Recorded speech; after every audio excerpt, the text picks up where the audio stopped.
السلام علیکم ورحمۃ اللہ وبرکاتہ۔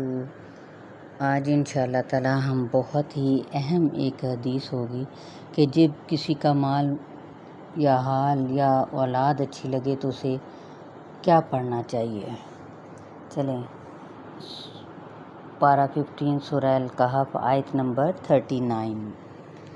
اعوذ باللہ من الشیطان الرجیم، بسم اللہ الرحمن الرحیم۔ ولولا اذ دخلت جنتک قلت ما شاء اللہ لا قوة الا باللہ ان ترنی انا اقل منک مالا وولدا۔ لفظی ترجمہ، ولولا اور کیوں نہ، اذ جب، دخلتا تم داخل ہوتے، جنتکا اپنے باغ میں، قلتا کہا تو نے، ما جو، شاء اللہ چاہے اللہ یعنی ماشاء اللہ، لا نہیں، قوتا قوت، الا مگر، باللہ ساتھ اللہ کے، ان اگر، ترنی تم دیکھتے ہو مجھ کو، انا میں، اقل کم تر ہوں، منکا تجھ سے، مالن مال میں، وولدن اور اولاد میں۔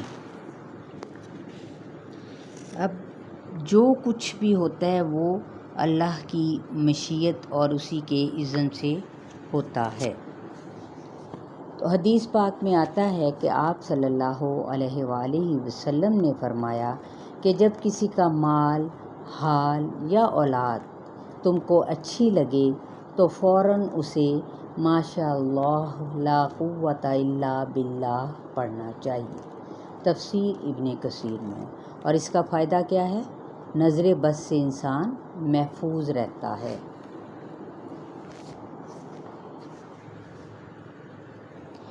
فَعَسَىٰ رَبِّي أَن يُؤْتِيَنِي خَيْرًا مِّن جَنَّتِكَ وَيُرْسِلَ عَلَيْهَا حُسْبَانًا مِّنَ السَّمَاءِ فَتُصْبِحَ صَعِيدًا زَلَقًا۔ فَعَسَىٰ تو امید ہے کہ، ربی میرا رب، ان یؤتینی کہ دے دے مجھ کو، خیرن بہتر، من جنتکا تیرے باغ سے، ویرسلا اور بھیجے، علیہا اس پر، حسبانن ایک عذاب آفت، من السماء کہاں سے؟ آسمان سے، فتصبح تو ہو جائے یہ، صعیدن صاد عین دال میدان، زلقن ذا لام قاف صاف۔ ہو سکتا ہے کہ میرا رب مجھے تجھ سے بہتر باغ اور جنت عطا کر دے، اور یہ بھی ہو سکتا ہے کہ اس پر اچانک آسمان سے کوئی آفت آ جائے۔ بڑے ہی اچھے انداز سے سمجھا رہا ہے کہ مجھے حقیر نہ سمجھو، آج اگر میرے پاس نہیں تو کل مجھے تم سے بہتر مل جائے، اور یہ بھی ممکن ہے کہ خاکستر ہو جائے۔ او یصبح ماؤها فورا فلن تستطیع له طلبا۔ او یا یصبح ہو جائے، ماؤها پانی اس کا، غوراً غین واو را گہرا، فلن تو ہرگز نہیں، تستطیع تم استطاعت رکھتے، لہو اس کے لیے، طلبا طلب کرنے کی، یا درمیان میں جو نہر ہے وہ جو باغ کی شادابی اور زرخیزی کا باعث ہے، اس کے پانی کو اتنا گہرا کر دے کہ اس سے پانی کا حصول ہی ناممکن ہو جائے، اور جہاں پانی اتنا گہرا چلا جائے کہ وہاں بڑے بڑے ہارس پاور کی موٹریں اور مشینیں بھی ناکام ہو جائیں۔ وَأُحِيطَ بِثَمَرِهِ فأصبح يقلب كفيه على ما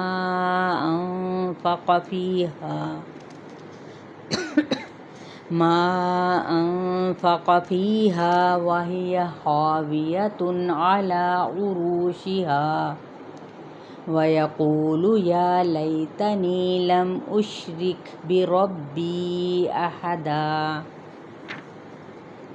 وأحيط اور وہ گھیر لیا گیا بثمرہ ساتھ اپنے پھل کے فأصبح تو ہو گیا یقلب الٹ پلٹ کرنے کفیہ اپنی دونوں ہتھیلیاں علی اوپر ما جو انفقا خرچ کیا تھا اس نے یعنی جو بھی محنت کی فیہا اس میں وہیا اور وہ خاویتن گرا پڑا تھا علی عروشہا اپنی چھتوں پر ویقول اور وہ کہہ رہا تھا یا لیتنی اے کاش کہ میں لم اشرک نہ میں شریک ٹھہراتا بربی اپنے رب کے ساتھ احدا کسی ایک کو۔ اور ہوا بھی کیا کہ وہ اپنے نفع سمیت گھیر لیا گیا اور ہاتھ ملتا رہ گیا کیونکہ اس نے سرمایہ خرچ کیا محنت جو کی تھی پھر کہنے لگا کاش میں شریک نہ ٹھہراتا کس کو شریک مال کو۔ اسے فخر تھا کہ میرے آس پاس عزت والے لوگ ہیں لیکن مصیبت پر ایسے لوگ نہ تو اپنی جیب سے پیسے نکالتے ہیں اور نہ ہی کسی کے کام آتے ہیں۔ وَلَمْ تَكُنْ لَهُ فِئَةٌ يَنْصُرُونَهُ مِنْ دُونِ اللَّهِ وَمَا كَانَ مُنْتَصِرًا۔ ولم اور نہ تکن لہو تھی اس کے لیے فئۃ کوئی جماعت ینصرونہ جو مدد کرتی اس کی من دون اللہ اللہ کے سوا وما کانا اور نہ تھا وہ منتصرا اپنی مدد کرنے والا نون صاد را۔ ہنالک الولایۃ للہ الحق هو خیر ثوابا وخیر عقبا۔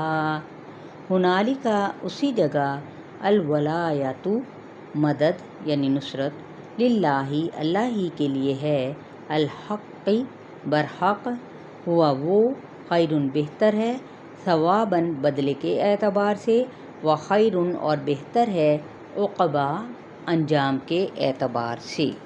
اللہ کے سوا کی کوئی کسی کی مدد کرنے پر اور عذاب سے بچانے پر قادر نہیں۔ عموماً بندہ اپنے رب کی ولایت رکھتا ہے لیکن کافر اللہ کے سوا کوئی اور سہارے ڈھونڈتا ہے لیکن بعض موقعوں پر بڑے ہی سرکش جھک جاتے ہیں۔ حقیقی مساوات کیا ہے اسلام نے پیدا کی اور تقویٰ کو کیا معیار عزت قرار دیا لیکن ان مثالوں سے کم ہی لوگ سیکھتے ہیں۔ آیت نمبر 44 تک شیئر کرنا ہرگز نہ بھولیں۔